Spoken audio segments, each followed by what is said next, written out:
What's going on, everybody? Welcome. This is episode 13 of the Dirty Pool podcast. And today I am joined, this is a really exciting episode for me. It's funny because I just had Manu on, last week, a week and a half ago. Manu is from the Bay Area, and my guest today also used to be from the Bay Area. I introduced you, Kyle Spiteri. I hope I'm pronouncing that right.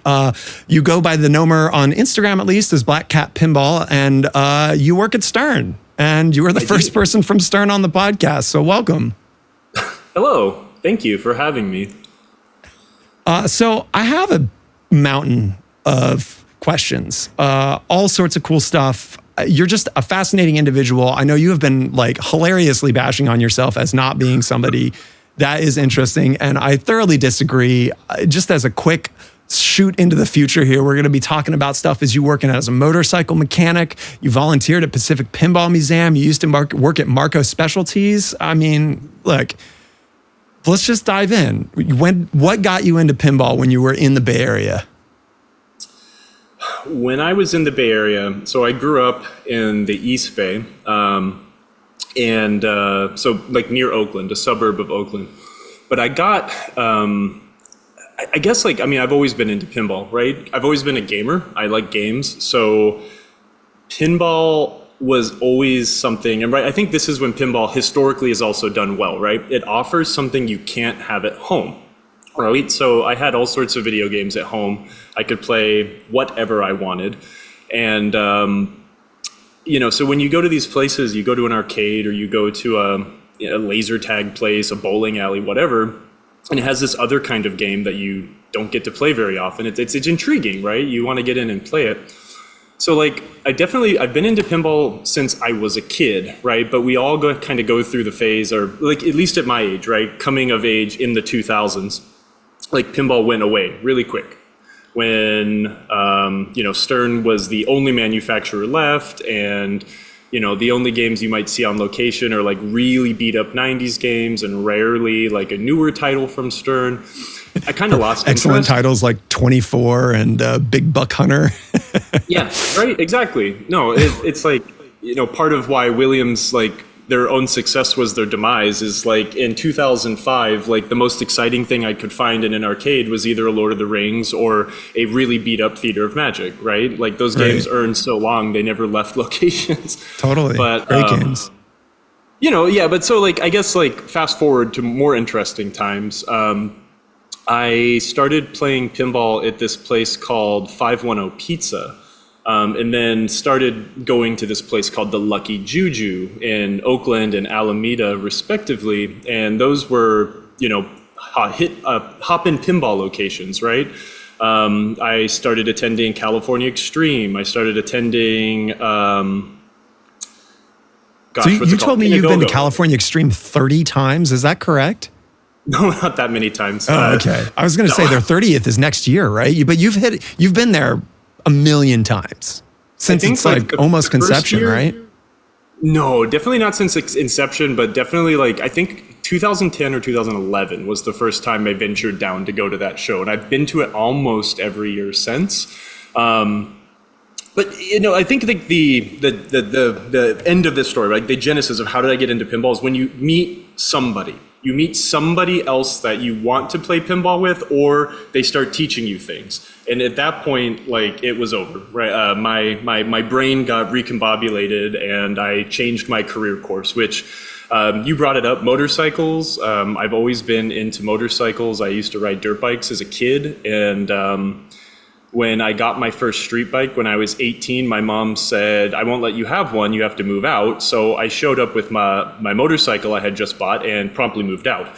So it kind savage. of just, that's what she said, right? I'm just following the rules. So I worked at, I used to do a lot of work with BMW motorcycles. So like I worked for a place in San Francisco that like wrecked old BMW motorcycles and worked on like old 70s Beamers and stuff. So, being into games, also being into mechanics, you meld those together, and what is the perfect combination? It's pinball. Yeah, I mean, pinball is essentially just a motorcycle without wheels and with a table and no balls and without handlebars and no horn or no chains or no combustion engine. They're the same thing. Exactly. Yeah. And the nice thing is if I screw up working on a pinball game, there's almost zero chance that I will kill somebody. If you screw up working on someone's motorcycle, there's definitely a chance you can kill them, right? So the stakes are a lot lower. How is your mom okay with you riding dirt bikes, but not okay with you riding street bikes? I feel like they're like equally dangerous, if not more. I mean, you drive in LA, you know what it's like. That's true, but I'm talking about dirt bikes being just as dangerous because, I mean, there you're catching air. I mean, I've seen people have gnarly injuries from riding just regular mountain bikes down dirt trails. I can't imagine doing it with a motor attached to you, you know? Jesus. Yeah. But that's the thing is like when you screw up on a mountain bike or a dirt bike, generally it's your fault.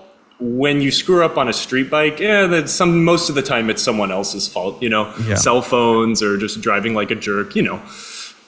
Self-driving motorcycles. This is what the future needs, right? I'm being very sarcastic. So specifically, you work on BMW motorcycles. Let's dive into that for a second. Why BMWs out of all of the different motorcycle brands? Long answer or short answer? Both. So I also used to like cars, right? I had a bunch of like neat hot rodded 80s Toyotas when I was like a teenager and younger. And then one day I bought this like super broken, clapped out like 80s BMW car. And I thought it was awesome and I loved working on it. So then I also, so a little bit of brand love there, but BMW is kind of famous for their off-road, on-road motorcycles. So like the term now would be an adventure bike.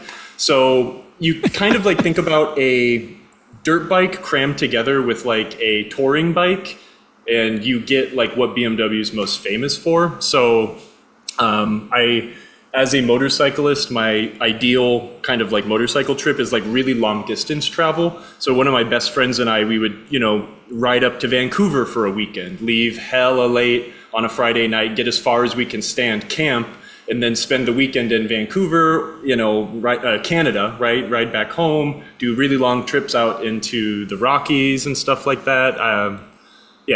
So when you're doing like mountain curvy roads, like, is that just like, that's the vibe? Like that's the moment that you love when you're on a motorcycle doing a road trip? Yeah. Just getting as far away from humans as possible, either find like the most beautiful road or find like a fire service trail, right? There's these big wide roads that are big enough for like logging trucks and like Cal Fire and stuff to go drive out to like deal with fires, but they make the perfect off-road motorcycle roads to just kind of, cruise out, do a little bit of off-roading, find a nice place to camp if it's state land, stuff like that. So you mentioned video games, obviously. I have to ask, did your interest in motorcycles start from the game Full Throttle? Road Rash on the Sega Genesis. Oh, Road Rash. That's good too. It's a little more violent. I was thinking more like curvy road adventure, and you went straight down to hit him with a chain, knock him off. Clubs, chains, whatever. Yeah. All right. So what's your favorite weapon from Road Rash? I like kicking. Okay. It's dastardly, the foot, right? Doesn't it do worked damage, for Duke Nukem, right? Yeah. The boot is incredibly powerful. All right, so you learned to repair EMs at Pacific Pinball Museum. Is that correct? As a volunteer? So I started volunteering at the Pacific Pinball Museum and very quickly became more infatuated with pinball, right? I already owned a game. Paint me a timeline. What year was this? I mean, I guess around 2010. Okay. I mean, it doesn't have to be specific. I'm talking ballpark here. Ish. Okay. So it's 2010-ish. I started volunteering there, and they had like a fix-it night. So you go in and they'd feed you pizza and you'd clean the games, and the people that were really good would fix the games and stuff like that. But I was kind of bored with my job at that time, so it was really easy to be influenced by something fun and exciting like pinball. And I guess in life, I've gotten really lucky by being invaluable at the right time to be like offered a job, I guess. So like very quickly, like I was offered a job at the Pacific Pinball Museum. And then very quickly after that, I was offered a job to work with Chris Kuntz, the pinball pirate. And he taught me everything I know about pinball. He's forgotten more about pinball than either of us will ever know. But if you guys aren't familiar with the Pacific Pinball Museum, it's a nonprofit in Alameda, California. And they have like a collection of over 1,000 games.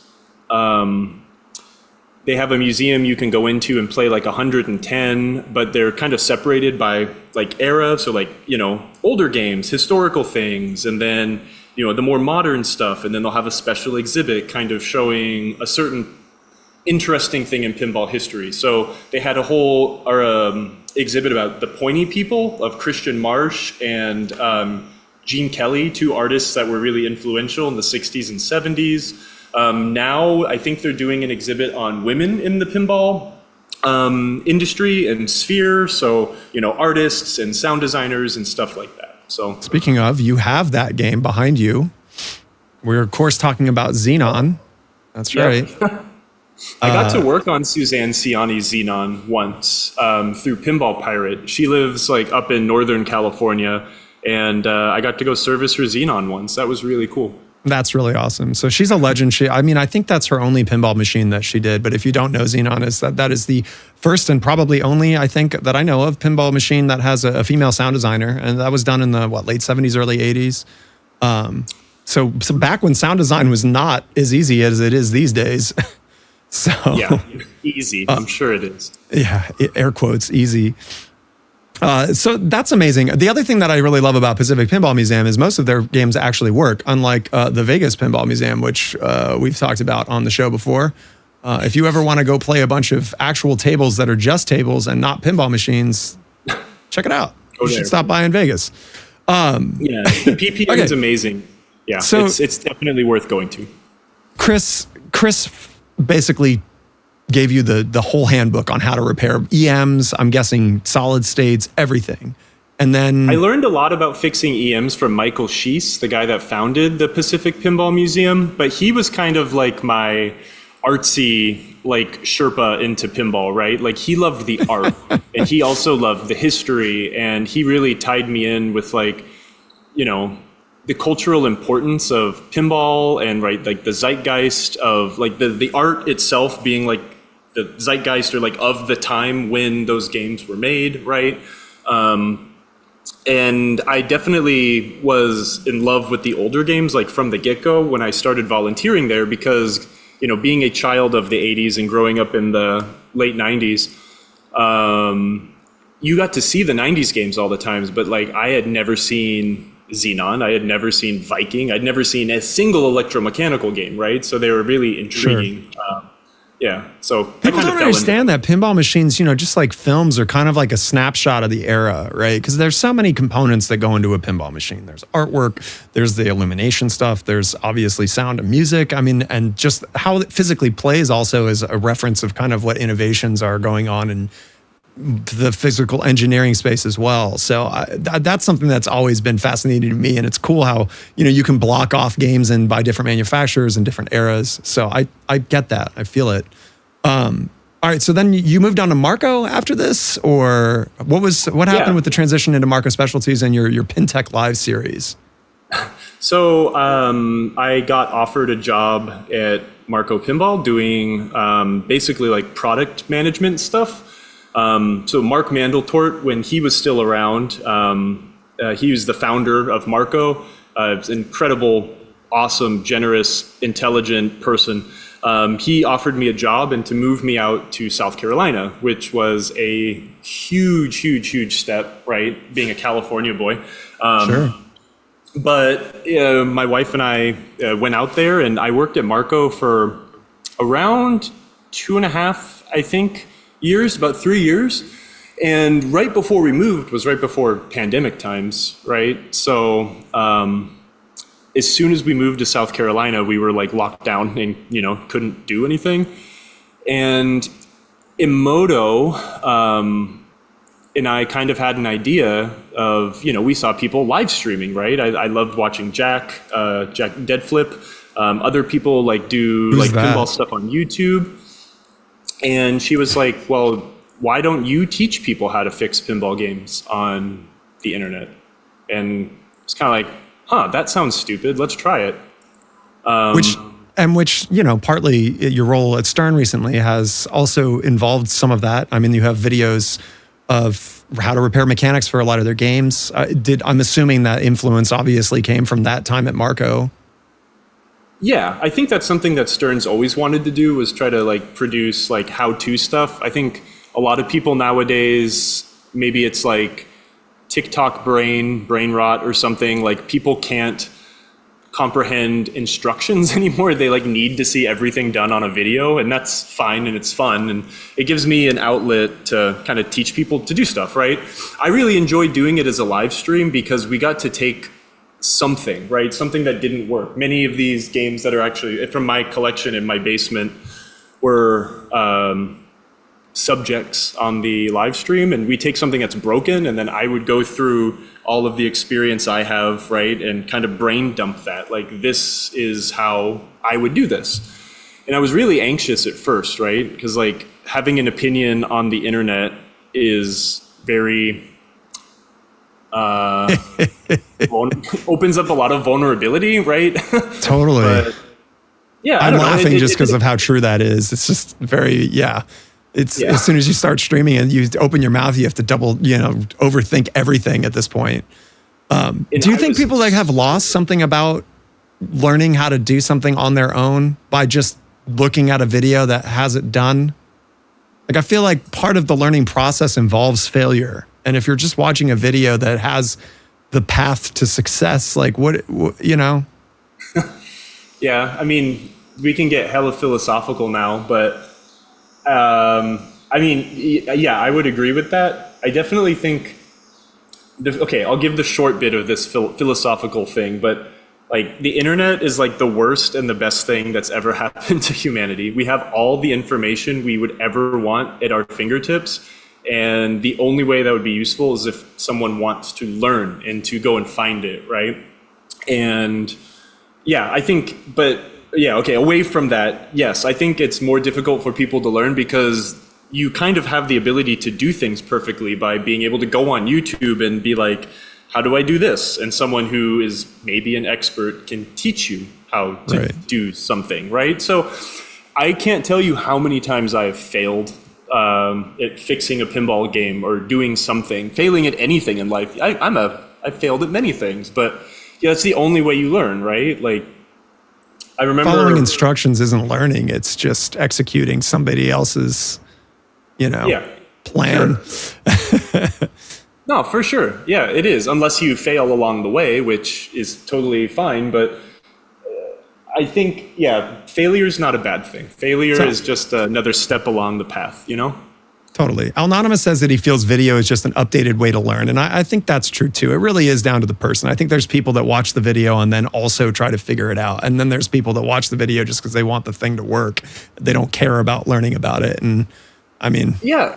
Well, if people learn differently, right? So visual learners or... audio and kinesthetic, I think, are the other two. Hands-on. Right. What? Sorry? Audio and kinesthetic, I think, are the other two forms of learning. Kinesthetic being the one you're talking about, where you actually do it. Yeah, absolutely. You can commit it to memory easier when you actually go through the motions, right? Like, yeah, I'm sorry, I'm not trying to be like a Debbie Downer on like video and YouTube tutorials. I just think it's just interesting that that's the way things have changed. That's all. No, for sure. Then I'm not picking for that. We're just looking at kind of the interesting, the algorithm has created a certain type of education now, and it just is what it is. YouTube's great and terrible for that at the same time. So, all right. So you've reverse engineered a lot of old mechs, right? Tell me, what's the most fascinating piece of pinball engineering that you've had to deconstruct?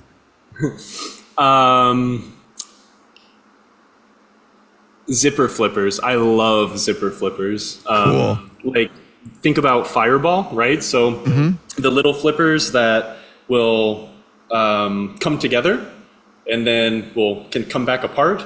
They're so fun. I think 5 million BC has those too, right? Isn't that's an EM that has multi-ball on it as well? What a great game. Yeah. Yeah, I think it was Ted Zale, a Bally designer from the 60s and early 70s. He was really fond of zipper flippers. Maybe he was the guy that invented them. But yeah, they're hella cool.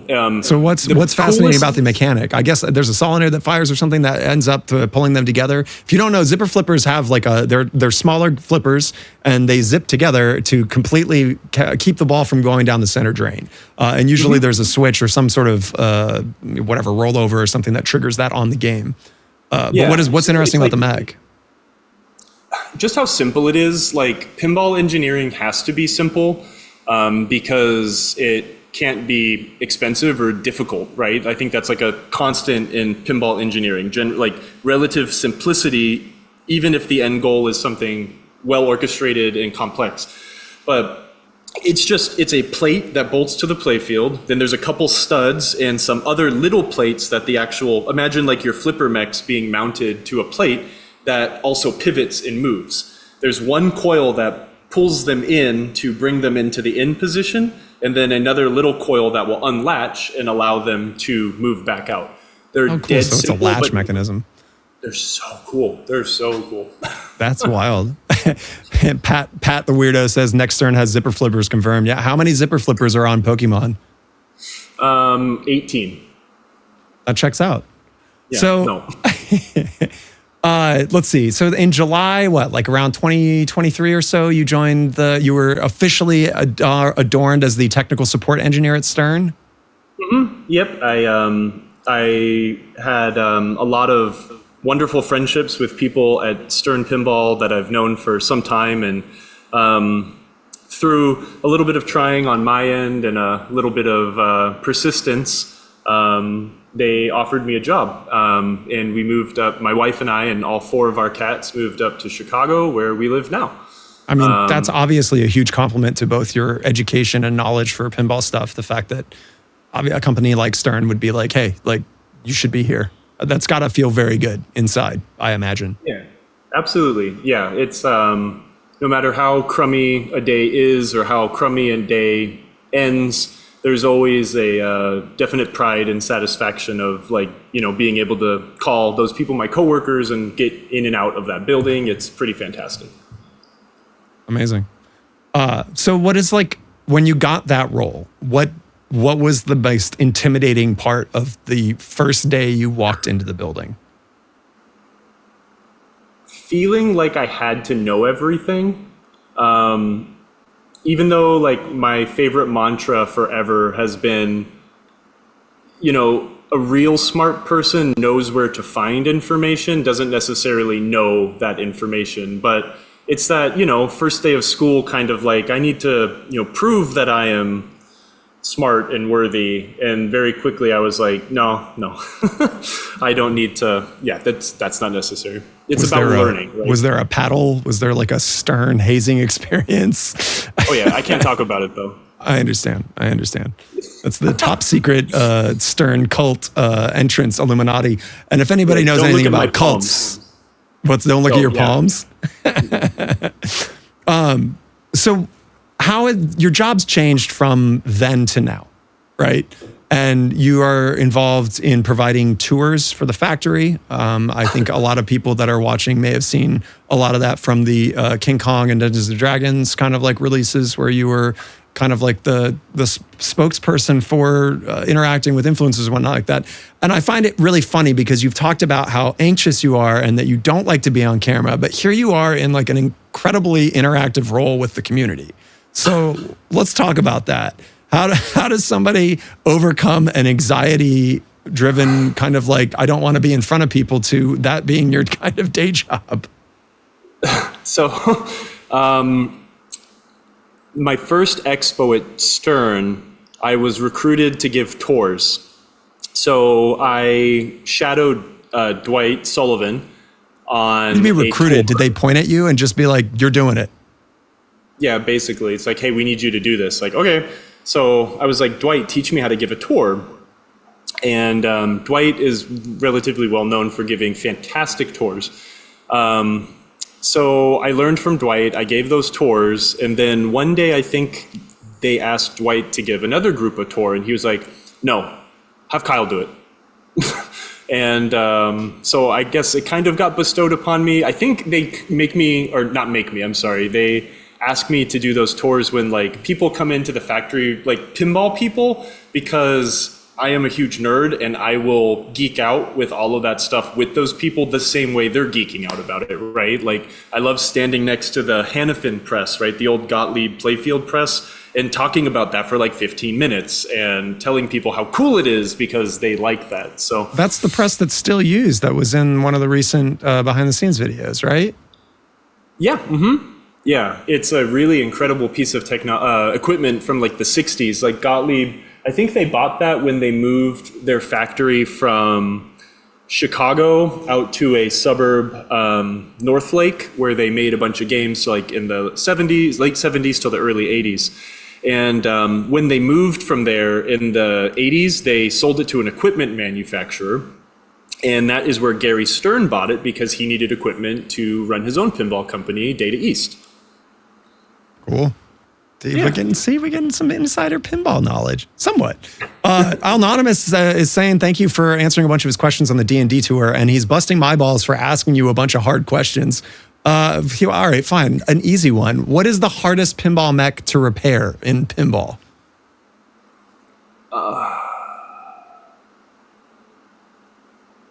Gosh. I'll name a few. Johnny Mnemonic glove. The stupid motor for the planet in Judge Dredd. Oh God, the Dead World mod is like such a nice. Yeah, yep. That one's up there. And the moving playfield thing on Doctor Who, I particularly hate that. And I kind of hate the one on NASCAR also, just because I have tried and failed on it 10 million times, but I know my ways around it now. But I those are some of the more difficult called the ones. Time Expander is the name of that absolute nightmare of a fucking mechanic. Yeah, it's wild. What's that? It's wild. It's Which also is like way in the back. Like it's in the back of the playfield, and you can't tell because I'm sitting down, but I am 6 feet 8 inches tall. And when things on those old games are in the back of the playfield, that means I have to go like, crane in and bend my back to work on them. So it's let's see, 2010. That would have been. So did they move the power button to the back box because you were working there and it was easy for you to reach it? I'm guessing. No, the power button's actually there for UL compliance. Well, there you go. And I'm assuming that's why they moved the power supply there instead of in the front right like it has been for many decades. Well, also because on the Spike system, it uses a switching power supply instead of a transformer. So imagine like a power supply on like your computer or like any other piece of personal electronics. It makes one voltage, and that's much smaller and can be, hid away in the back. Gotcha. To put those 5 and 12 volts out. I've had the most issues with fucking 5-volt restarts. Let me tell you. You mentioned Judge Dredd. Getting Judge Dredd not to fucking turn off every 2 seconds when the flippers dip it has been... Anyways, that game's gone now. Yeah. I digress. So you're giving people tours now. You've got fingered by Gomez and Dwight being like, hey, maybe you didn't get fingered by him. I don't know. Maybe that's the hazing that you were talking about. Anyways, they pointed at you and they were like, you need to go give tours. I feel like that involving influencers and the community in general has been a large part of what Stern's kind of pushing towards now, with obviously Jack being brought on many years ago and a lot of the videos and stuff that you guys are producing now.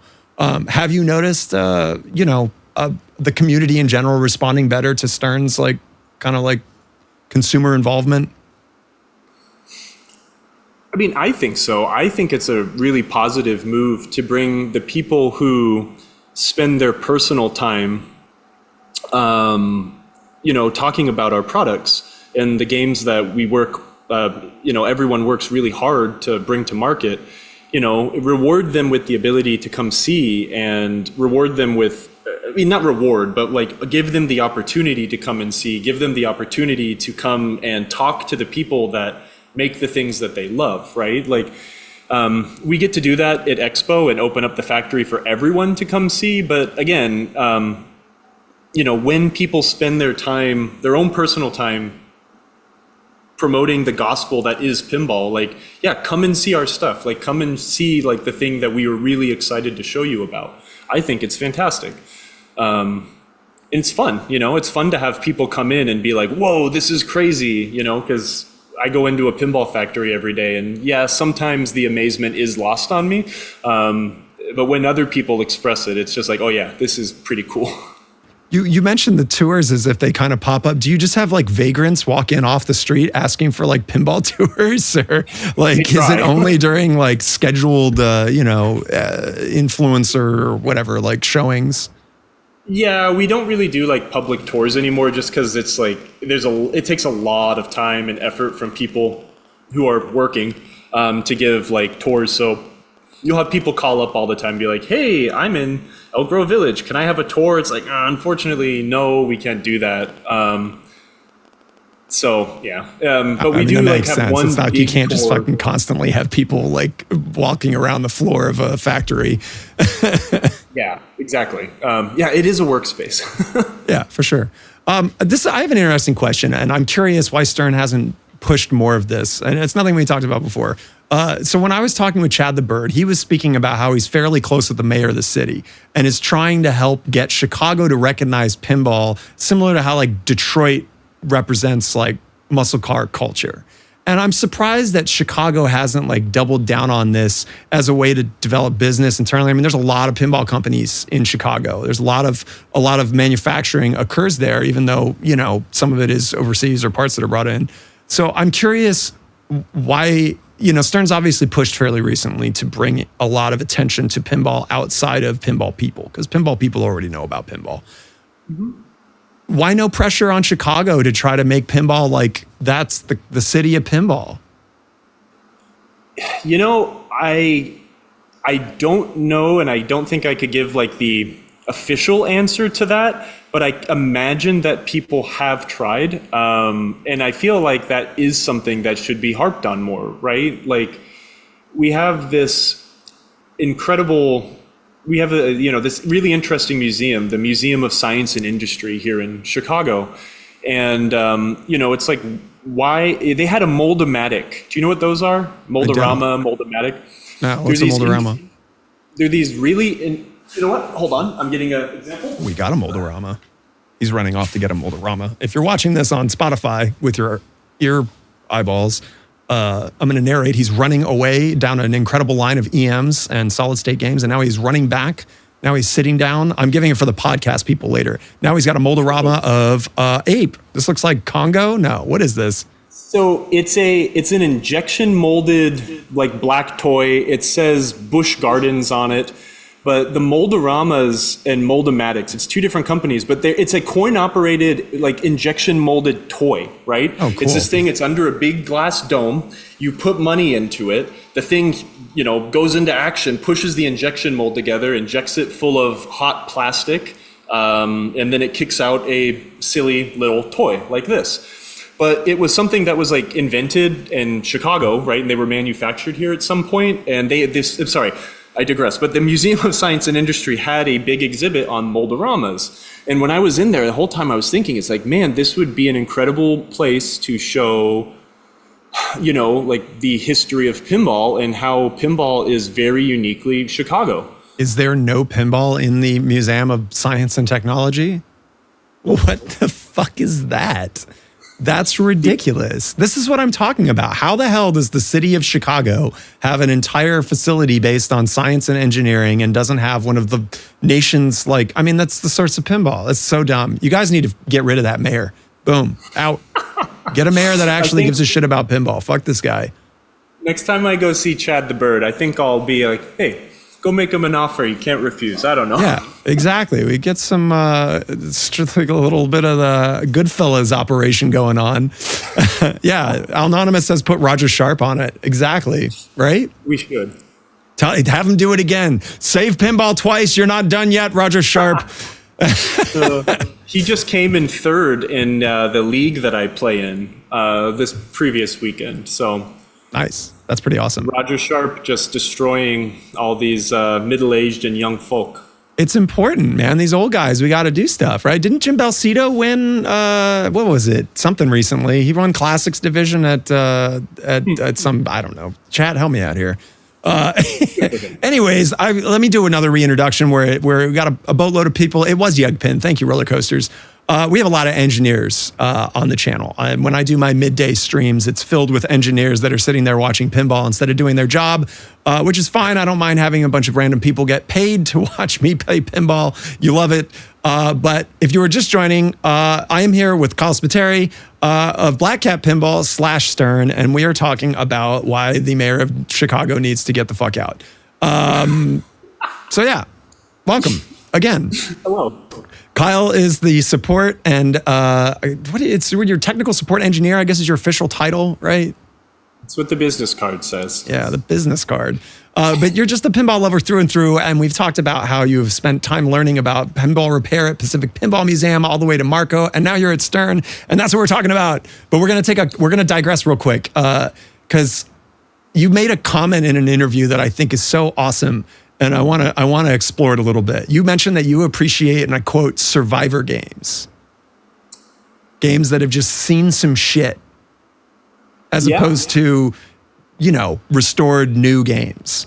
What is it about like a game that's just been rode hard and let out to pasture that is like appealing?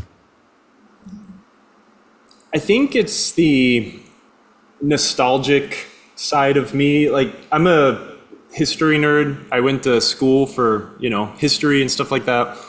So, like, to me, like, when I would you get on an old motorcycle, you get in an old car, you touch an old object, right? Someone dorky like me, I think it's like, think of all the other people that use this or experienced something with this or did, something, right? Like, you get into a car, like a special car, and it's like, I wonder, who was so excited the first day they brought this thing home, right? And they loved it. They cherished this car. And now it's a clapped out, 30-year-old BMW that some 18-year-old just bought, like that reference back to my story about cars. But right. I think like there's something special about a game because I think like personally, like post-COVID times, I think people like went absolutely bonkers over restoring pinball games. Okay, so personal opinions, right?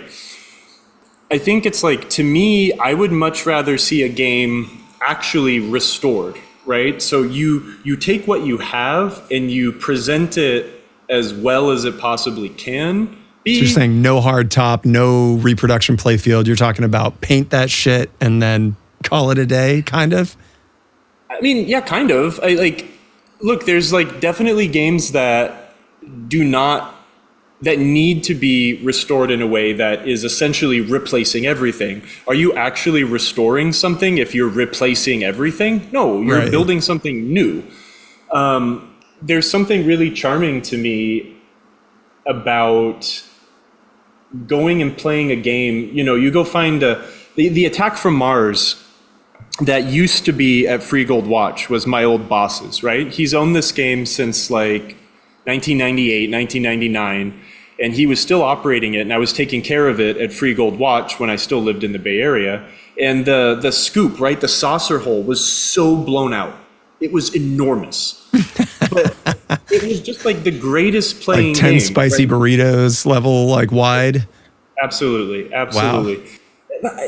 There's just something about it. I don't know. Like I maybe, in playing pinball games, it shows not a way to like judge the actual way they play. People go through the effort of taking them out of their homes, packaging them up, bringing them to a hall, placing them there. But I've been to pinball events all over the country, and you go and play like the world's shiniest Attack from Mars, and it just plays like absolute garbage. And I really, really want to go play that beat to crap Attack from Mars at Free Gold Watch that just plays like an absolute dream.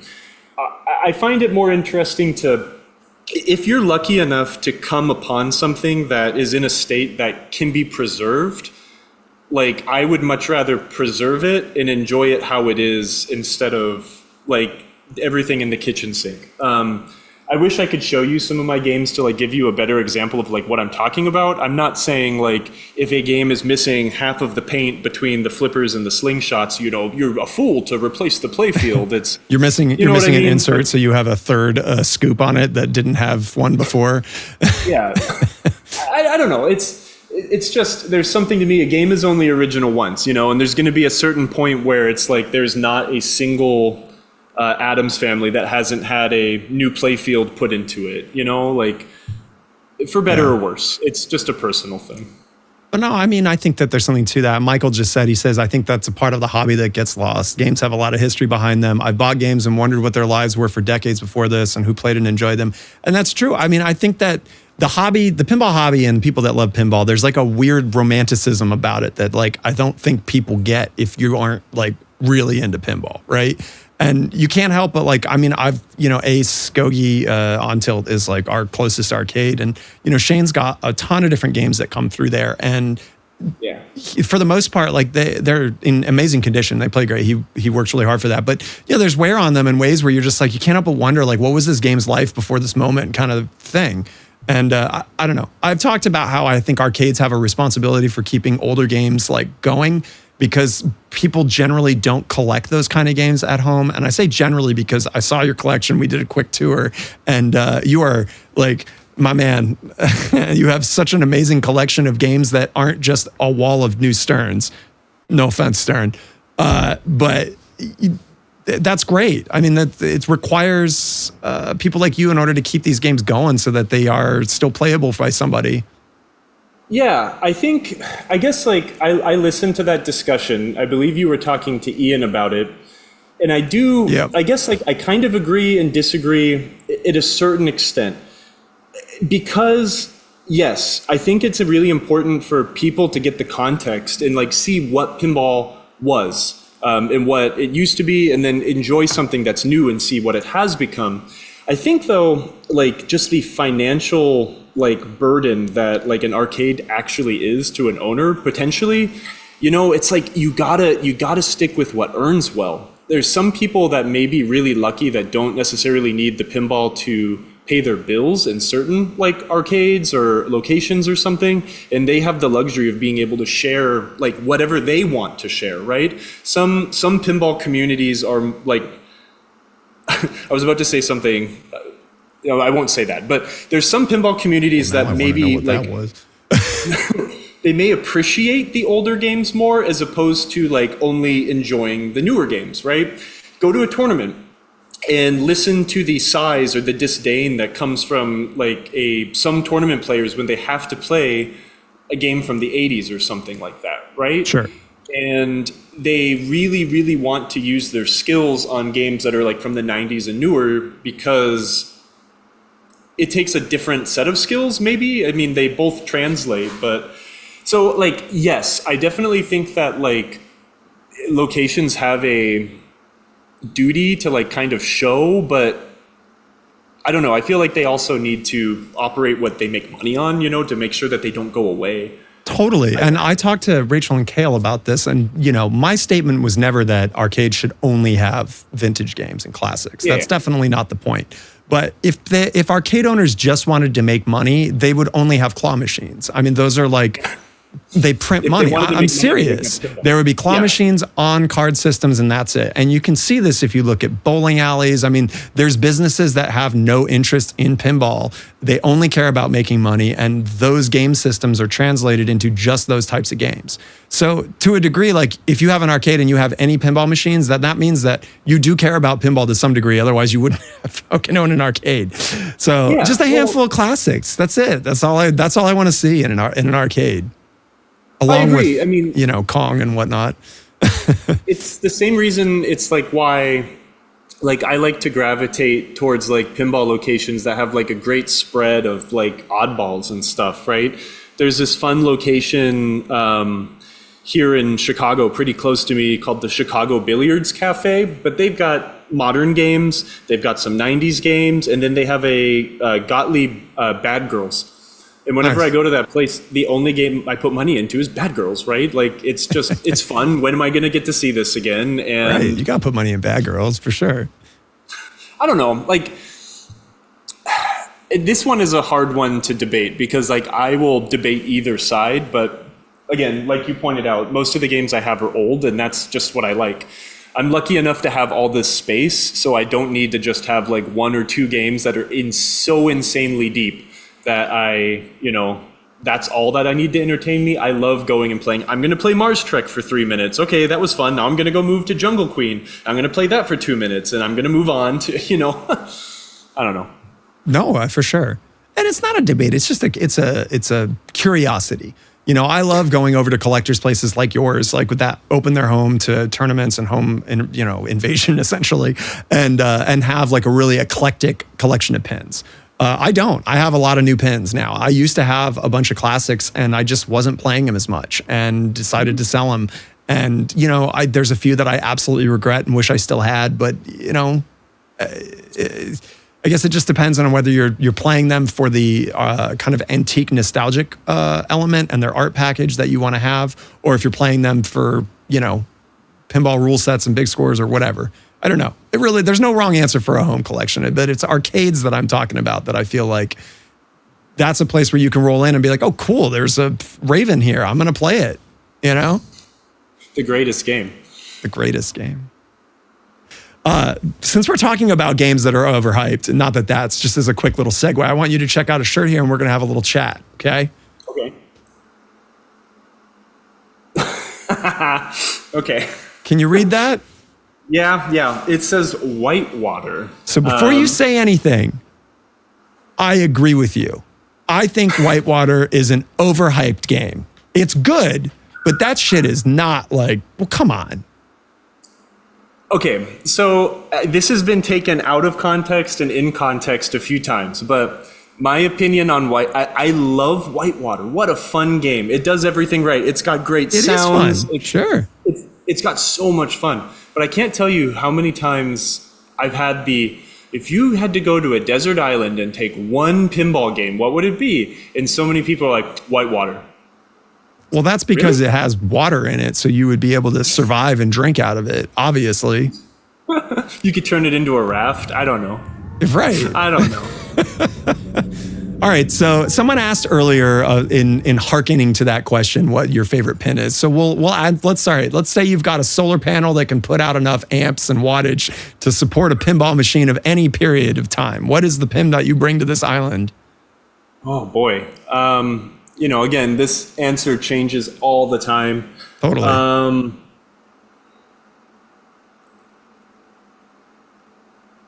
Wow, lots of dead air. That's okay. People skip through these YouTube videos anyways. To be honest, this is an answer that comes up all the time, but I really like Deadpool. Oh, wow. Is Deadpool the deepest game ever? No. Is it? But it shoots so well. I really like the pacing. I think it's fun. That's the answer I might give right now. But if you asked me another day, it might be something totally different. I don't know. It's tough. So I have a historical question about Deadpool. And I think a lot of people, especially viewers of my channel, already know this, but to my knowledge, and I'm really curious what the game state was pre and post this, I'm going to drop the John Trudeau. So John Trudeau was working on Deadpool before he was involved in some heinous stuff and left Stern, and Gomez took over the game. How much of what is in Deadpool is of the original Trudeau design versus what Gomez turned it into? I think only George can really answer this question, but having seen that other game, I would say 0%. Okay. I'm pretty sure that's the actual answer, but I would say that would be a really good question to ask George if he wanted to embellish, talk more about that. I mean, I would love to talk to George. Are you kidding me? I doubt he would want to, but that's okay. I mean, George Gomez is one of my favorite designers. You can see right here, I have a Lord of the Rings, even though the back glass is different. But yeah, Gomez is the top 3 for me. I just absolutely love the games. So, but I was just curious because that's a game that has a lot of colorful history. And, yeah, that's neat to know that it's basically a from scratch iteration of that. George has the ability to like throw a game together like very quickly, seemingly, and just it just works. And that's a testament to his talents and a testament to just how he absolutely knows how to go. He's from designed like point what, A. like 4 or 5 pinball machines at this point, I think, right? It's Stern? Yeah, no. No, yeah, there's a lot of great games under George's belt. Like, it's funny, like we actually have an NBA fast break at work.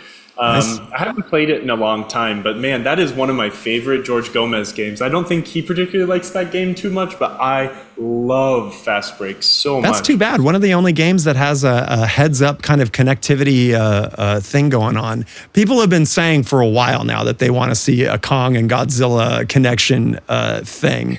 And I feel like as amazing as that would be, it is an unrealistic concept for just the landscape of pinball. But still a neat thing to think about the future. While we're on that, let's talk about the future. So Stern's obviously trying to bring in younger or new people to the pinball hobby. We already kind of talked about that with their gifting the games to certain celebrities and just expanding kind of like the shape of that. And Insider Connect seems to be, I see a lot of people that are younger scanning Insider Connect. Like it seems to be a big hit with the younger generation. What do you see Insider Connect's future being as a useful tool? Are we going to get metrics, graphs? Is there a future for Insider Connect that's more than just achievement hunting for people like me who just don't give a fuck about achievements? I just don't. I don't care. So I can't answer like total specifics. That's not my wheelhouse per se, but I think like one thing that a lot of like regular users of IC Insider Connected don't see is like when you have a pro account, right? Like an operator's account, one of its like most basic functionalities is to be able to report when a game has an error or a tech alert. That is a really, really cool feature. I think that, and again, I cannot speak to any specifics just because it's Adam not from me. Rewind was talking about how useful that feature is and being able to like shut a game off and not having to like worry about losing. He likes the fact that the game stays on and looks like it's working, even though, because he hates having dark spots in the arcade. But just being able to see when there's errors, right? Because it's like if I'm working on games over here, but my friend who might work with me and do some pinball things is back in town. It's like, hey, Deadpool's saying there's an error with the drop targets. Can you go look at that, right? It's like you already know that it's giving you an error. Can you go check and see if it's valid, right? Can you fix it? Or maybe I know what I need to bring to my location that's 30 minutes an hour away. I think that like something that I would really love to see with Insider is like more, not social interaction as in like a social media platform or like a chatting thing, but like more like being able, let's like, okay, Jeff's over at my house and we're playing Godzilla. And now like, hey, look, I've played against this person. I've played in a multiplayer game with them. It's like, what kind of stats do we have? What's Jeff's best game on Godzilla? Was it at home? Was it at Ace Gogi? Like, like something like that. I think those sorts of things and like expanding on like giving that data to people would be exciting. These are my opinions too. Like this is not like anything. I don't work in Insider Connected. I don't know. These are things that Kyle would find interesting. So I just want to like preface the rest like that, or sorry, say that after that statement. But those sorts of things I think are neat. I think that there's a lot of possibility and I'm excited to see where it continues going. But man, I really want to see like more benefits to the operators like that. I talk to people on route all the time and they tell me how much they love knowing what the game is saying, right? As opposed to people texting him and saying, hey, this is going wrong or this is going wrong. Having the game actually give you an error. You know what I mean? Right. Also, you don't know if the person that is seeing as something wrong on the game is understanding what really might be wrong with it and is giving you misinformation. I mean, not that you're not going to go there and dig into it anyways. We were talking, I forgot, Jesus Christ, I don't remember when this was. This was quite a while ago because I was talking about what Insider Connect could be used for in a positive way. And I've been critical about the potential of DLC monetization on Stern's hit list, not getting into that. As a player, I would absolutely pay a small amount a month to have stats that tell me, like, am I draining more out the right lane or the left out lane on a particular game? Is my score this month like higher or lower on average for the how many games I've played? Like, I think there's a world of statistic reporting that would be fascinating to people that really like to know how they're playing their games, especially for people that have a smaller collection and are playing one or two games like a whole lot. They want to know if they're improving. Like, that's valuable feedback for a player. Yeah, absolutely. I love data, right? I'm a big nerd like that. So like seeing that information, I think it would be fantastic. I can't speak to like monetization. Like, I think as like a gamer, right? So this is Kyle as like a gamer, not Kyle like as a Stern employee, but like I don't mind DLCs. I guess like as a gamer, like microtransactions kind of bother me in certain respects. Like, unless a game does it well. Sure, but like, expansion paths are amazing. I mean, let's use Witcher as an example, right? Like, all the Witcher expansions are substantial content drops and something that's worth paying for sure. Yeah, absolutely. Yeah, like when you get more content for something, like it's incredible. Like, I think, like, again, I'm sorry I keep saying this, is Kyle as a person, not as a Stern employee. Like, you know, when we think about something that has been very set in stone, like pinball, for so long, like thinking about something like that being added it's change, right? It's different. So, you know, as humans generally, like, change is a little bit like, ooh, I don't know about that. But it's when the DLC is predatory, and I think that people know what and when a certain type of charging people becomes predatory, and that the response to that is negative. So. Yeah, you know, like the Skyrim horse armor. The horse armor is an excellent example. Yeah. Right. I mean, it just, Bethesda lost a lot of respect for people in the community. And I think that Stern needs to be smart about that, because pinball is a much smaller community than video games.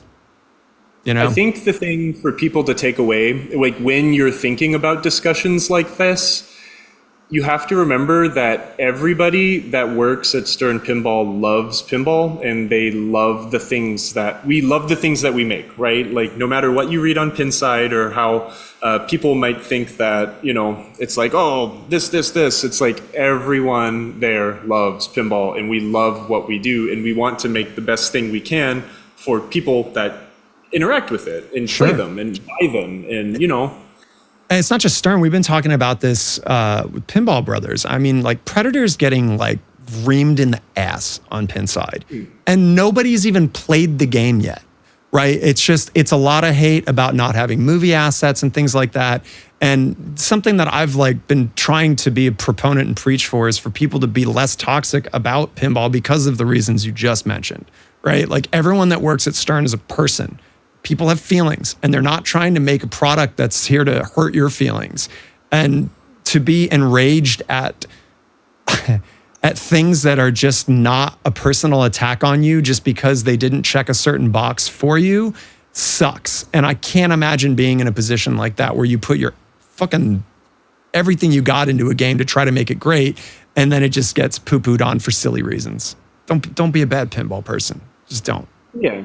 I mean, yeah, it's the same reason I choose not to interact like online very much, like on forums or like in Facebook discussions, is because I feel like when you're not actually talking to a person face to face, there can be meanness. I think that's a little more prevalent than if we were having a face to face discussion, right? For sure. I don't know. I get excited when new pinball gets released. Like, I want to see all the new pinball. I love pinball, right? It's like, if I didn't love pinball, I would not be working in the pinball industry for as long as I have. So on that, we'll segue away from Stern's potential future of Insider Connect. For people that are talking and interested about pinball repair, right? There's a lot of people that are fascinated about pinball machines, how they work, especially now that the hobby is like, seems to be coming back in certain niches. We talked about Southern California having a much larger pinball presence now after, you know, certain things occurred and the hobby became a little less popular. What would you say, what's your advice for how to get into pinball repair? You'd mentioned you volunteered at Pacific. How does someone even begin to do that? I guess you have to be lucky. I mean, I lived in a major metro, so I had a lot of opportunity like that. But I mean, also, like, owning my first game, I needed to learn how to fix it, right? Like that's one of the ways I learned was by, I have this thing, I want to fix it. How do I do it? I found, RGP, the old Google groups, and I had help from people online. I met people that taught me how to do things and helped me by teaching. It's like, I hate to say it because it's like pinball now is a expensive thing to get into. If you want to own your own games, it can be, there's a big financial hurdle sometimes, but like if you want to learn to fix a game, if you want to learn how they work, just buy something that like is acceptable. Like it's like, yes, I like this theme, the art, I like this art, it's cool, it's broken, I want to learn to fix it. Hold on, let's back up. What do you define as an acceptable pinball machine? I can't wait for this. I don't know, like, look, it's like if I'm out there and I'm like, don't just buy the first thing that you find because it's a good deal, right? Like, just because you can't afford to buy a $6,000 Theater of Magic, don't go settle for a Bally Rogo or something that's like terrible just because it's cheap. I don't know. Like, I feel like you're targeting me because I got a Road Kings as my first pinball machine. Oh, that game's great. Road Kings is awesome. Yes. I don't know. I think it's like the unfortunate reality is like the easiest way to do it without having a big community to engage in perhaps is you have to own your own and you have to get ready to fail and make mistakes like we spoke about at the beginning of this talk. But otherwise, maybe you have an arcade and you can go in there and say, hey, I'd like to learn. Is there any possibility for me to learn how to clean the games or learn how they work? Can you help me, right? It takes a lot of effort and energy and time to try and teach someone something. Right, that's exactly what I was going to say. I feel like that's the biggest hurdle. Someone's like, man, it's going to take forever to teach you this. I don't have the time because I'm already operating on a thin margin because I am an arcade. Mm-hmm. Yeah, absolutely. Right. Like that is a reality. So it's like, again, just like making yourself useful and being at the right place at the right time. You might get lucky, but I think I guess like as I keep talking and I keep thinking, like it all comes back to trying to engage in a community that maybe exists in your town. Maybe there's a collector that has a lot of games and maybe maybe they do a fix-it thing or maybe you can offer, it's like, I'd love to come over and learn. Can we clean your games? Can you teach me how you take care of them, right? It's all about finding a community, I think that's the best first step. Be likable and get into a community of people. I think you kind of nailed it on the head too about cleaning games because man, that's like invaluable and you don't really have to worry about risking anything except maybe breaking glass by putting it down wrong. I mean, I would love if somebody came in and cleaned my game so I didn't have to, right? Yeah, absolutely. Someone want to come and help me. I've got a lot of things to clean. Yeah, but it's like, but that's where you have to start, right? It's like you have to start somewhere, and it makes sense, right? You learn to clean. You clean a game. Hey, this rubber is broken. Can you show me how to change this rubber out? Oh, okay, yeah, we need this tool so we can get this ramp off, and let's do this. Here's a best practice. This is how we do it. Oh, hey, I took the ramp off, and man, this post is really loose. How do we fix this loose post, right? And you start to learn more. Even though you're doing like the simplest thing, there's opportunities for you to keep learning more and more and more and more until you're being locked in a room fixing circuit boards and being like rolled bottles of water sometimes. Like, so that's an excellent segue to my next question. And then I have a bonus round of quick ones. So do you have other hats that you wear at Stern other than the tech support?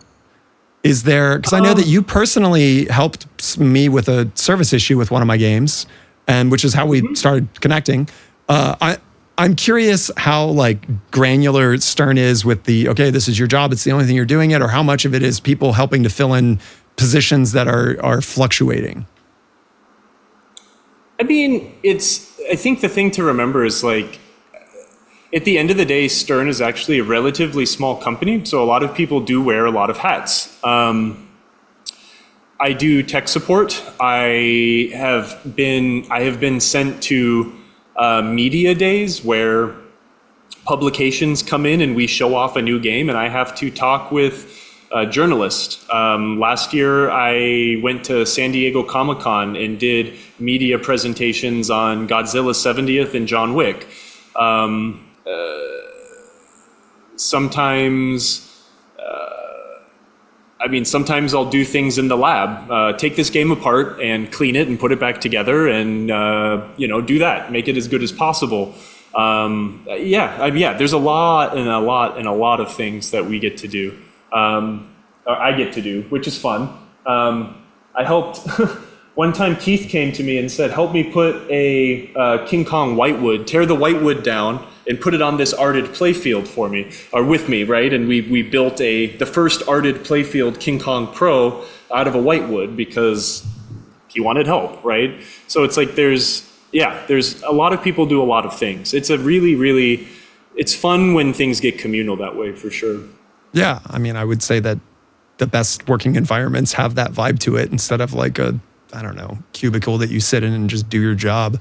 Roller Coasters, I got you. Roller Coasters is a huge fan of the channel and is an obsessed. He's in school for engineering and he's asking if you guys do internships. So I have to ask for him.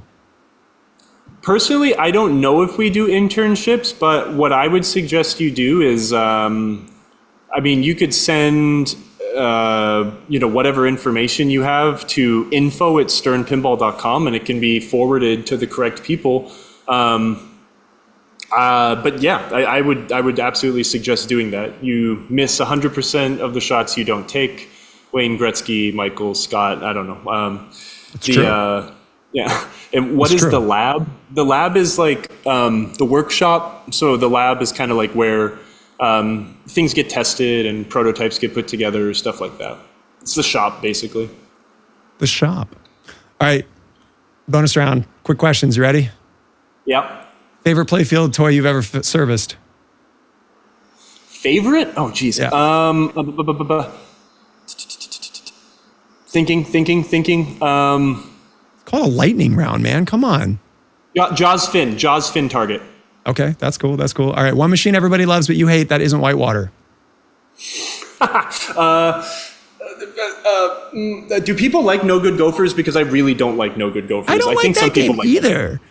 Yeah. Like the ramp thing is cool, but and I like Caddyshack. Circus Voltaire. People like that game. I don't like it. Okay, that's my least favorite Papaduke too. See, man, we're like video game kindred spirits. All right, most favorite tool in your toolkit for servicing pinball machines? Ooh. I'm going to give a broad answer, magnetic nut drivers with a hollow shaft. Super useful. Nice. That's very specific. Roller Coaster says TOTAN is overrated. That's funny you say that, man. That's Carl's least favorite Papaduke game as well, which is crazy. I don't know what's going on there. I think you can separate, to me, with some of those games, you have to separate it from, tournament player, like and hate versus, what is the experience. Because the choreography in Tales of the Arabian Nights is amazing, no matter how much tournament players may have disdain for the way or how you're supposed to play it. You know what I mean? Does that make sense? Totally, it does. And I have an interesting thought question for you. This is you as a pinball lover, unrelated to Stern, right? Something that I'm frustrated about, right? And Keith Elwin has set the standard for games that are so insanely deep that they're 45-hour-long minute journeys. They're shit tournament games for a lot of people, but then you have games like, Denise's TNA, right? Where it's just fast and furious and you're out of it in 5 or 10 minutes. I feel like there's a trend in pinball right now to try to make games that are incredibly long playing because of the success of Keith's games and other games like that. But do you think are we done with games that are just short, quick, interesting concepts? Is that only a homebrew thing now? Or is that just where the market is? No. So, okay, to answer that question, but I have another thing to bring up.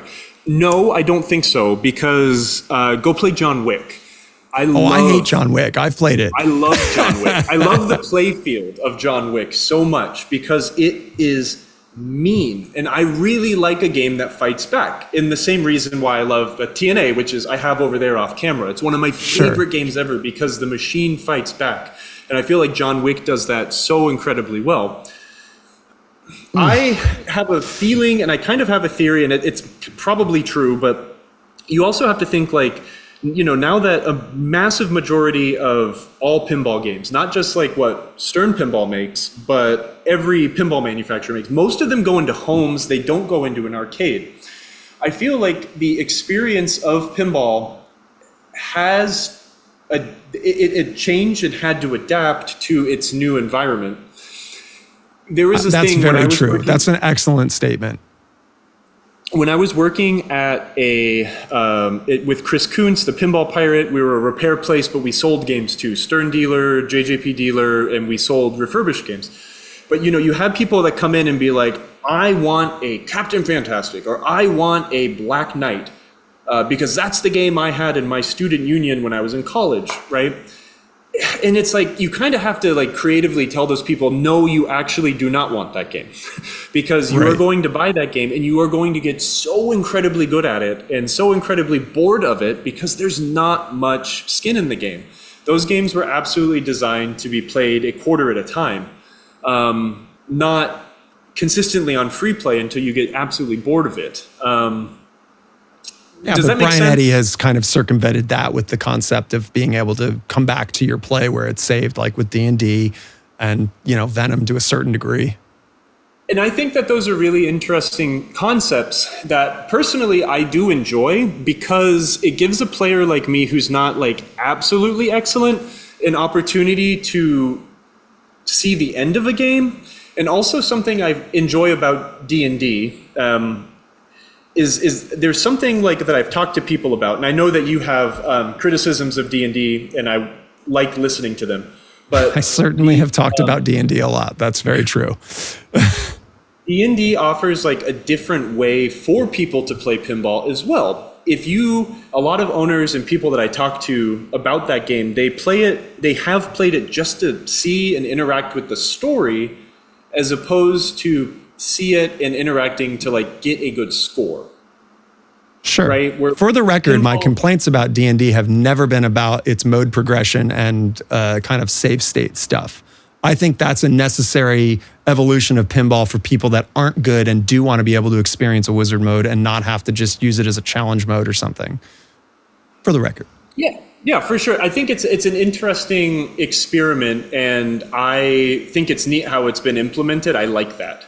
But yeah, just like I kind of like the different way to play the game, I guess is what I'm saying. I mean, it's kind of like TNA also has something similar if you take it down to it.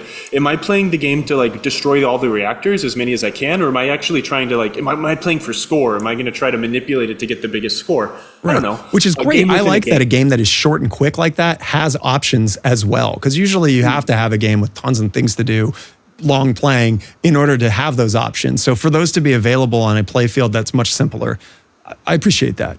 Let's reel it back, though. I still want to talk about John Wick. I'm not done with Wick yet. Because I hear you. My collection is brutal games. Almost all the games that I have are very hard because I think homeowner games should be difficult. They should challenge you, right? Like Ghostbusters is a good example of a game that's brutal. People generally don't like it because of things that are unfairly difficult. And to your point with John Wick, you like a game that fights back.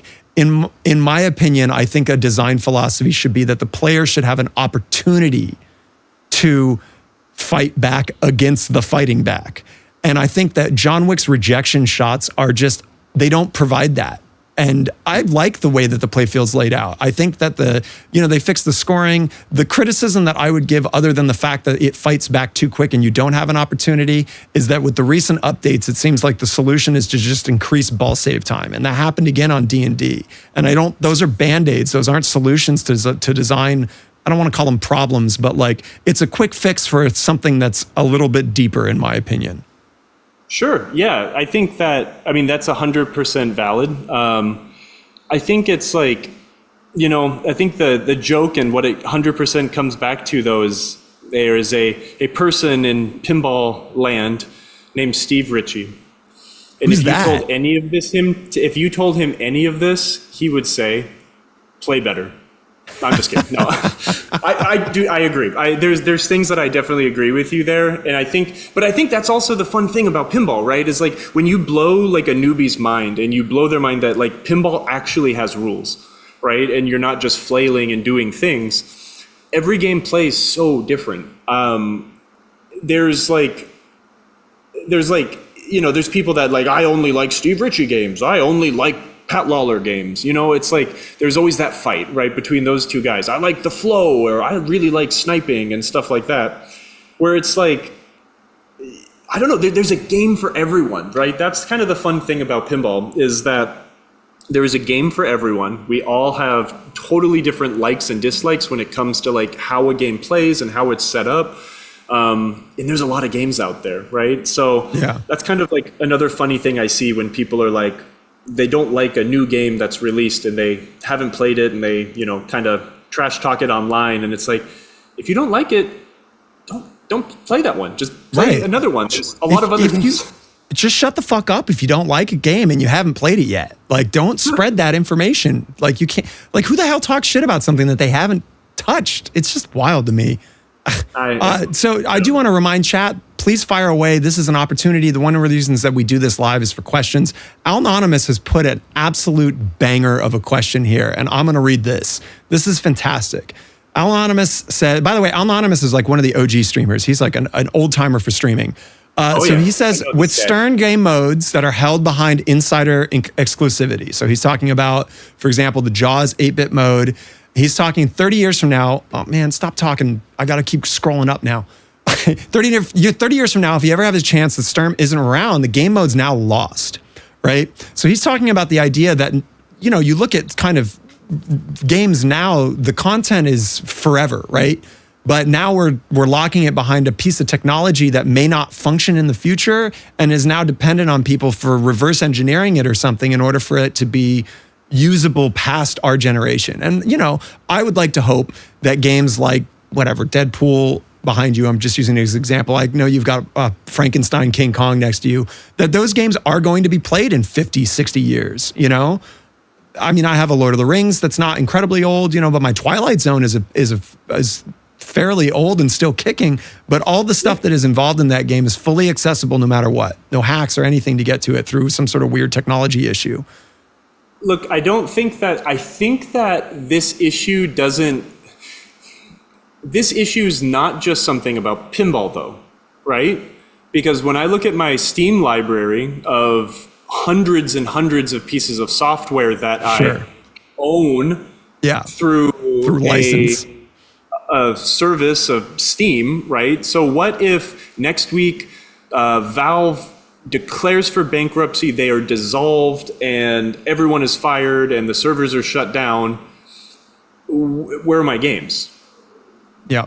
I totally hear what you're saying, and I think that's an interesting thing to ponder in a way, but you know what I mean? Like, no, I do. And the example for video games is perfect. Think about games that have DRM in it, right? The only reason a lot of games from the like mid 90s, Arma's a good example, right? So Arma has this feature where if the game is identified as pirated, it gets progressively harder without you knowing it.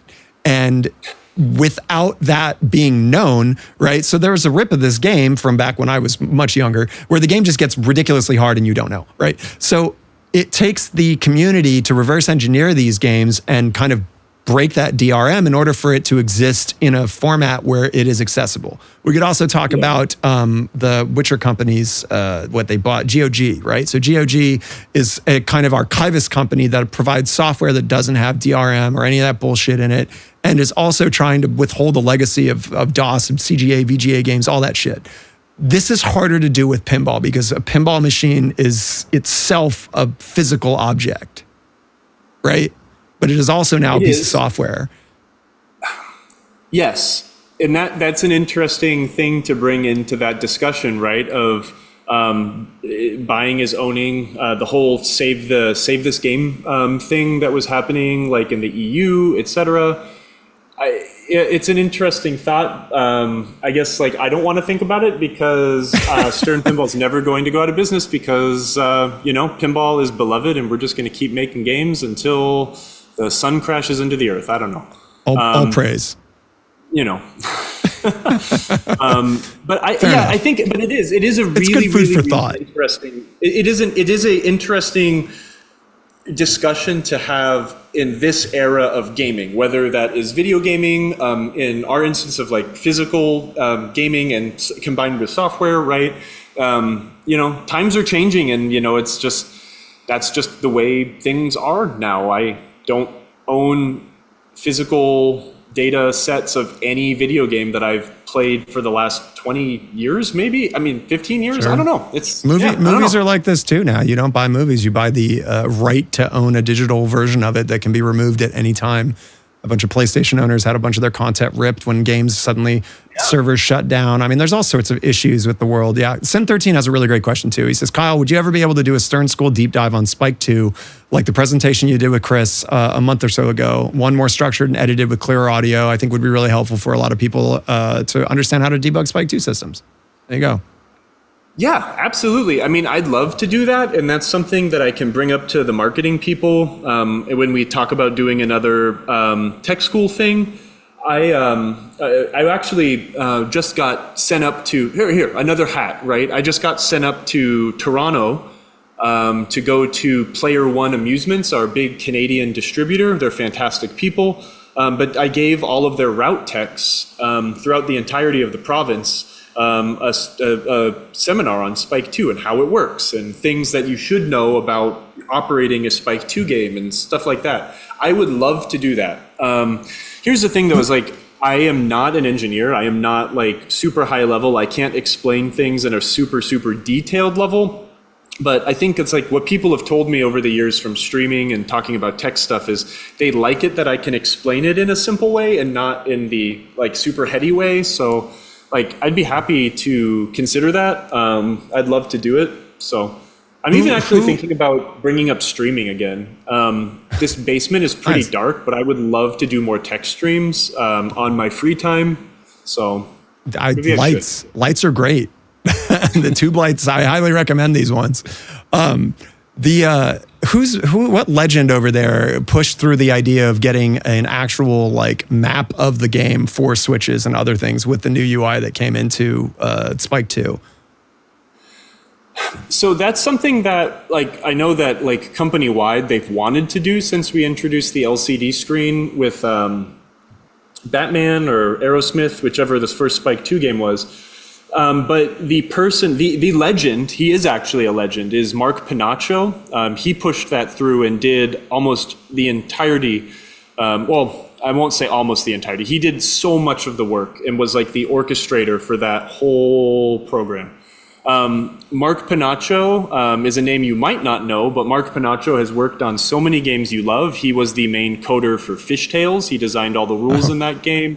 Cool. He did a lot of rule design and programming on late 80s Williams games. He started working at Williams, I think, in 1986, 1985. He interviewed Dwight Sullivan and gave him his job. Marco Penacho is an awesome, smart, amazing person. Well, that's one thing. Personal thank you to Mark for doing that, because it is making operators and homeowners around the fucking globe, not pull their hair out wondering where the hell XYZ number switch is. I know MXV did a lot of help with Mark. I was lucky enough to be asked to kind of help him or like give him some suggestions here and there. I mean, then all of the game teams, right, for all the games that it's been implemented in has also done a ton of work, right, to get those things up to date. It's a lot of work. I'm surprised to not see that in the 1.0 version of Jaws. Is there any timeline? I mean, you realize that this isn't your job, but is there an idea on when it might be coming for some other games that are fan favorites currently? I don't know. I can't tell you anything specific, but I mean, the company line is that it will be implemented in every single LCD game eventually. I think the Jaws stuff was mostly to like just get all that content finalized. Rick is working on King Kong. He's working on New Game. He just he just pushed the last of Jaws through. So I'm sure it's coming through soon. So cool. Sin says he'd like to see Kyle or Jack pull stuff out from the Stern archives and document more of the history of past. I mean, that would be amazing, but as a business, I just feel like that's a lot of effort to do. They would need to have like a actual community. I mean, I guess Jack could potentially do that. By the way, this is an unstructured plug, but tomorrow or the day after is Comic-Con, and if you don't already know, Jack is going to be streaming down there and should absolutely be watched. I'm super looking forward to it personally, but yeah, if you didn't know that, you should, and now you do. It's going to be awesome. It's going to be great to see Jack streaming again. I'm super excited. He has invited me to come and stream with him, and I am absolutely going to do that. It's going to be a lot of fun. But to be honest, like, that's actually a really fantastic idea. I would love to, we should do that. Keith has a Torpedo Alley that was in the office for a while, and we moved it out. We have a laser That's the war only game in the Ian office owns, right by now. the way. Sorry, what? Which one? Torpedo Alley is the only game that Ian owns from Nudge Mag. Oh, because he's a man of impeccable taste. Except, actually, he's not. I take that back. Yeah, I know he isn't. Ian does not like Bone Busters, and that is a Ray Tanzer masterpiece, one of the best games of all time. We're probably going to fight about it at Expo, but it will end in a big hug. So, Nice. Everybody loves hugs. but no, going back to that though, I would love to talk more and show some of those early games. It's a really interesting bit of history and time, and you know, telling the story of Data East and Sega. That's a really, really, really less documented, right? Kind of Sure. Pinball history bit. So. And pinball history is important, man. History shapes what the future of games is. So, all right. I'm going to ask for this roller coasters question, and I think we should probably wrap it up a little bit. We're almost at 2 hours. Thank you again for dedicating so much of your evening to this. I super appreciate it, Kyle. I'll go for another 2 hours. I just need to go get another beer. That's all. Same. If somebody's watching that may potentially be in the house, don't you dare bring me a pickle beer. I hope somebody's listening. So Roller Coaster's asking, how does Stern feel about mods? And he's referring to Pin Monk. I mean, I can't help but also drop Davey, who's been on the stream before, and Rob from the Electric Playground, who is coming to be on the stream soon with his topper for Alice in Wonderland. If anybody watching is curious about that, there's a little quick self-plug for myself. But yeah, what is Stern's position on modding? Technically, like, the manual says, like, modifying your game voids the warranty. In practice, I'm not going to not warranty parts for you because you put a really incredible, you know, like, neon Godzilla building on your Godzilla or something like that. So I think that's where I'll leave the thing about Stern. I think personally I'll say, like, I don't have a lot of experience because I really don't mod my games much, but like, there are definitely some mods that are created less janky than others. Ones that don't, like, involve tons of, like, alligator clips and hooking them to, like, sockets where they might slip and short out and cause all sorts of official outlets for it, so you don't have potentially hanging clips around your game. Yeah. So yeah, I think that's where I would say that. Like, there's definitely, like, better ways to do some of them, but what I will say is it is so incredibly cool how much work a lot of people do putting time into, like, making these really cool pinball mods. I mean, like, all these crazy sculpts and, like I said, that really neat Godzilla building that's all lit up and, like, holy moly, like, it's like, that is, I want to know what some of those people's day jobs are, because it's amazing that they spend time doing this for pinball, because they could be making a lot more money doing things elsewhere. Well, it's Davey's full-time job now, so. That's crazy. That's awesome. I hear both sides of it. I mean, one nice thing about every game being the same is that troubleshooting it as from a support standpoint is identical from game to game. So as soon as you start putting variables into it that now make it like, well, maybe something is pulling on your 12 volt power and making everything not function, and that's why a node board isn't booting up or whatever. Like, I could see how that would be an issue from a customer support standpoint. But I mean, mods can be awesome. Yes, agreed. I have the world's only unmodded Twilight Zone back there. There's no gumballs in the gumball machine. I feel like you're targeting me right now, and I'm mad about it. No, I'm not. So I got that Twilight Zone from this guy called Rick Stetta. Do you know who Rick Stetta is? I do not. Rick Stetta he's a Bay Area guy, but he is a old school tournament player. Really, really, really famous for like these elaborate kicks he would do when he would like slap save pinball games and stuff. So he was a guy that competed a lot in the like early 90s and stuff, right? Yeah. But I bought that game from Rick. He won it at a tournament a bazillion years ago, and yeah. That's awesome. We're talking about pinball mods. machines that have history. There you go. That machine has a story assigned to it. You know? Yeah, absolutely. Roller coasters, to answer your question, yes, that is a King Kong inside of a Stranger Things cabinet. With a Guardians of the Galaxy LE lockdown bar. Thank you for the raid, Grown Up. Welcome. We're talking to Kyle from fucking Stern.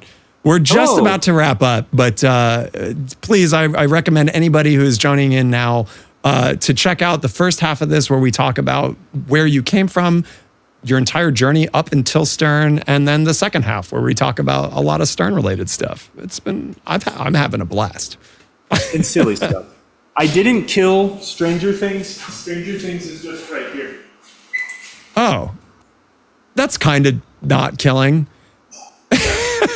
There's Foo Fighters over there, and a Jaws over there, and a couple other playfields. Amazing. All right, so I do have a question that is somewhat Stern related. I realize that some of the games that aren't really responsible for Stern, but Stern has been making a lot of remakes, right? Mm-hmm. And there's been remasters of games from the past. If Stern was to venture outside of games that Stern doesn't own from the past, out of these 3 games, I'm just wondering which one you think would be the best remake that Stern could make. Okay. Raven, or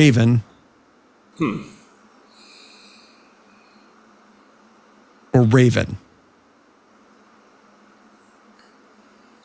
Man, that is the question of the ages. I'm really going to have to go with Raven because I think that's a game that never got its time in the sun. You know? I would agree. Yeah. So are you saying on the record that there is a chance that Stern Pinball might remake Raven? I can't confirm or deny. No, just kidding. I'll take that as a yes. Oh, sorry. Wait. Oh, you said Raven? Oh, no. We're redoing Raven. Sorry. No, I'm just kidding.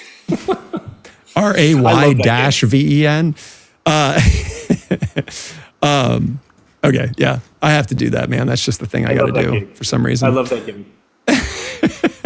All right. Thank you so much, everybody. Manu's here. What's up, Manu? He's on the YouTube side, though. He's not on the Twitch side. He's hiding on his personal account. What's up, YouTube? All right, I want to thank everybody. If this is the last chance, if you got a question that you want to fire off, I've been looking forward to having somebody from Stern, and you're just like perfect because the channel is about engineers. Like, I mean, I'm not an engineer personally. I'm just a dumb pinball clown that does sound design. But a lot of the people that watch my channel are engineers, and this has been a fascinating kind of journey down what that path is for you and people that are interested in potentially going down a similar path. Thanks. Thank you. No, it's an honor. This is fun. I like doing this kind of stuff, even though I was scared to do so. Look, it's like, I've spent so long doing it. I want to spend the rest of my life just proselytizing pinball, right? Like telling people why it's awesome and how like you should go and give it a shot. Go and enjoy it. There's so many different ways to enjoy pinball. So, I like dorking out about it. So anytime you can call me next week and say, hey, do you want to fill 2 hours talking about pinball again? And I would say, absolutely. Amazing. So, well, be careful. I may take you up on that. Was the experience as scary as you thought it would be? It was only scary in my head. I knew it actually wouldn't be scary, so no. Was I gentle? Just generally scary. Was my caress gentle for you? Well, we'll see. You promised me a few after we end the actual stream, so. That's true. See, I guess like Stern isn't an invite-only company. There's a lot of people that got hired at Stern. I think the reality of it is you have to remember that Stern is a small company, and it's the people that get hired, you have to be able to fill a role, fill a niche, right? So being able to offer something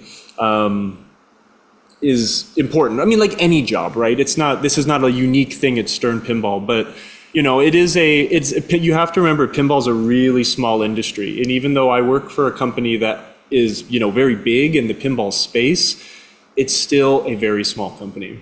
To our point earlier where we talked about toxicity, I think a lot of people that are mad at like mega corporations, right, in general, which is totally valid, a lot of that criticism filters down to like pinball companies because just people are just tired of taking shit from companies in general. And your point about Stern is a small company. Most pinball companies are tiny. And to hold them to the same like criticism as like Amazon and shit like that is just a little bit...